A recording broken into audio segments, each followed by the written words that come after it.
hii ni taarifa kutoka viunga vya Geita Gold. Twende kwa wana Jangwani ambapo wameweza kumtambulisha Peter Shalulile kutoka mchezaji wa zamani ambaye aliwahi kuchezea Mamelodi Sundowns na raia wa Namibia, lakini vile vile ndio captain wa timu ya taifa ya Namibia. Young Africans wamemtambulisha Peter Shalulile licha ya kuwa wamemchukua kama mchezaji huru. Unaweza kusema alikuwa mchezaji huru, kwa hiyo anaweza kudeserve kweli katika klabu ya Young Africans. Anaweza kudeserve kwa sababu atakitazama na miaka 32 mpaka hivi sasa, mzaliwa wa Windhoek kule Namibia mwaka 93. Kwa hiyo unaweza kuona kabla ya kusajiliwa na Mamelodi alikuwa kwenye kikosi cha Highland Park. Alifunga magoli 16 ndani ya msimu, aliweza kuscore jumla kwenye mashindano yote alifanikisha kupata magoli 19. Baada ya hapo akaweza kujiunga na timu ya Mamelodi. Hata ukitazama kwenye msimu huu ambapo ameweza kushiriki kwenye mashindano yote akiwa na Mamelodi, ameweza kuonesha ubora hasa akiwa kwenye timu ya taifa kufuzu kombe la dunia, kwa sababu amecheza michezo 6 na ameweza kufunga magoli 4 na kuweza kutoa assist.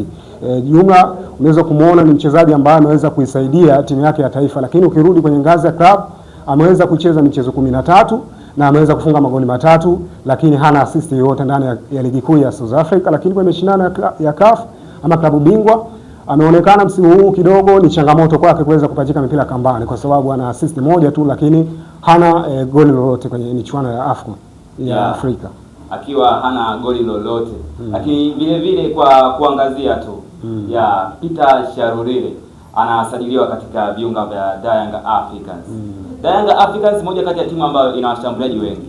Unaona katika klabu ya Young Africans kulikuwa na uhitaji wa kuweza kumsajili Peter Shalulile.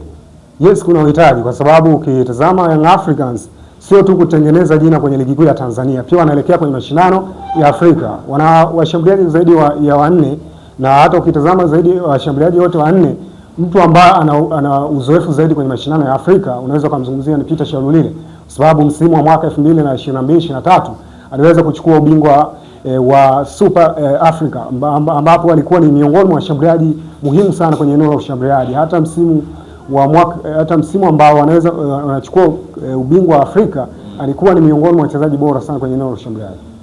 Katika eneo la ushambuliaji Peter Shalulile akiwa na miaka 32 anasajiliwa viunga vya Young Africans. Kwa umri na uhitaji wa klabu ya Young Africans, kuna haja ya kuwa kumsajili Peter Shalulile?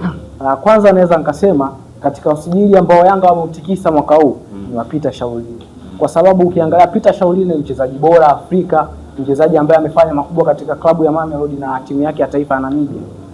Peter Shalulile cha kwanza ataenda kuleta chachu ya wachezaji wazawa kufanya makubwa zaidi, ili kumpiku yeye Peter Shalulile kufanya makubwa, kwa sababu Peter Shalulile ni mchezaji mzuri bora, amefanya mengi. Kwa hiyo wachezaji wazawa of course wanatakiwa wajipange, kwa sababu jamaa na baraka. Kwa hiyo sidhani kama kutakuwa kuna shaka yoyote kwa Peter Shalulile. Naam, sasa kuhusiana na usajili huu wa Peter Shalulile, mashabiki na wadau wa soka wanaongea nini? Wanaona nini au wanategemea nini kuhusiana na sajili hii ya Peter Shalulile? Tuungane na Vanessa Nyaonge ambaye yeye aliweza kutembea kwa baadhi ya wadau wa soka ili kuweza kujua wenyewe wanaongea nini kuhusiana na sajili hii. Young Africans imekamilisha usajili wa nyota wa zamani wa Sundowns Mamelodi Sundowns kutoka Afrika Kusini Namibia, Peter Shalulile, ambaye msimu jana kwenye ligi kuu ya Afrika Kusini PSL alicheza michezo 13 na kufunga mabao 3. Baada ya utambulisho huo, ndani ya kikosi hicho cha wananchi, mashabiki wametoa maoni kuhusu sajili la nyota huyo ndani ya timu yao. Nafikiri Shalulile anaenda kuongeza kitu kubwa Yanga, kwa sababu Yanga tulikuwa na shida striker. Bidi alikuwa anatusumbua na kosa nafasi nyingi, lakini Shalulile tumepata mchezaji sahihi ambaye anaweza kuziba ile pengo vizuri na kuweza kutusogeza mbele. Sasa kwa sababu mambo ya ligi tumeshamaliza, sasa hivi tunalenga kimataifa zaidi. Angalau ataweza kutoa kuanzia robo hadi nusu finali mpaka finali. Kwa hiyo Yanga ametarajia kuiona kuanzia pia nusu finali mpaka finali, maana usajili tumefanya ni mkubwa mno ambao tulikuwa na kiuno sana. Kwanza ni mchezaji mkubwa na push soka yetu kwa ujumla. Kwa hiyo Peter Shalulile sio mchezaji mbaya, mchezaji mzuri, sababu tulikuwa tuna shida na wachezaji kama wale ni muda mrefu. Kwa hiyo sasa anaweza kumaliza tatizo hili na lengo kubwa ni kuangalia klabu bingwa, sio soka la nchini kwetu. Kwa nchini kwetu soka tumeshalitawala, sasa tunaangalia klabu bingwa, ngazi ya makundi, robo finali, nusu finali, pengine mpaka finali. Ndio huko tunapolenga zaidi. Tunataka kusikia maoni kutoka kwa wadau wa Yanga kuhusu usajili wa Peter Shalulile. Nikiripoti kutoka barabara ya Bailodi jijini Dodoma, ni mimi Vanessa Nyange, Domeko TV. Sasa moja kwa moja twende kuziangazia habari za michezo kimataifa, ambapo James Mtelele anatupa tathmini nzima ya habari za michezo kimataifa. Tuungana na James Mtelele kwa ajili ya habari za michezo kimataifa. Karibu kwenye taarifa za kimichezo kimataifa, ambapo klabu ya Manchester United wameingia kwenye mazungumzo ya kumpeleka mshambuliaji wa Uholanzi Joshua Zirkzee mwenye umri wa miaka 25 kwa mkopo wa msimu mzima Juventus, katika makubaliano ambayo yanajumuisha chaguo la kumnunua kwa paundi milioni 30.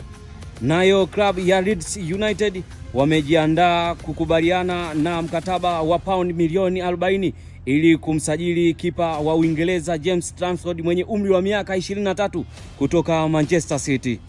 Naye Ibrahim Mbaye wa PSG amepewa ofa na Liverpool na Manchester City baada ya mawakala wake kumuweka wazi kuwa mshambuliaji huyo raia wa Senegali mwenye umri wa miaka 18 hatajiunga na Aston Villa msimu. Upande wa mchezo wa tennis, nyota Novak Djokovic na Aryna Sabalenka wataungana kushirikiana katika mashindano maalum ya maradufu mchanganyiko yaliyoboreshwa kwenye US Open yanayotarajiwa kuanza hivi karibuni. Naam, mpaka kufikia hapo taarifa za michezo na James Mtelele zinatufanya tufikie tamati ya kipindi chetu cha Zaidi ya Game. Asante kwa wewe ambaye uliendelea kusalia nasi kuanzia pale tulipoanza mpaka kufikia hivi sasa tunafika tamati. Nasema asante na endelea kutazama vipindi vinavyofuata. Mimi ni Patrick Saya, nilikuwepo naye Harimu Hamisi, lakini upande wangu wa kulia nilikuwepo naye Abi Gamba. Tukutane mpaka wakati mwingine. Shakira, we are ready. We are ready. We are ready. We are ready. We're ready. We're ready. We are ready. We are ready. We are ready.